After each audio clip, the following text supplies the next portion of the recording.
আসসালামু আলাইকুম ভাইরে।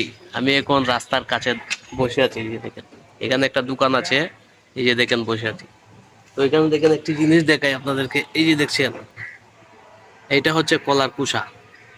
তো যারা এরকম করেন, এটা বিশেষ করে বাচ্চারা করে, আপনারা এলাকায় যারা আছেন আপনার বাচ্চাকে আপনারা শিক্ষা দিবেন। বাচ্চা যখন এরকম কলাকে রাস্তায় ফেলে দিবে তাদেরকে বুঝাবেন যে তোমরা যদি এরকম ভাবে রাস্তায় হঠাৎ খাও, কোনো দোকান থেকে কলা কিনে খাও, তাহলে এভাবে রাস্তায় এগুলা ফেলবে না।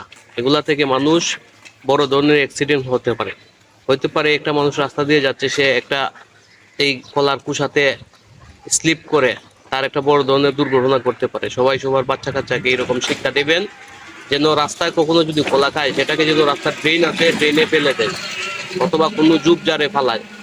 এগুলা সবসময় শিক্ষা দিবেন বাচ্চাকে। তো দেখেন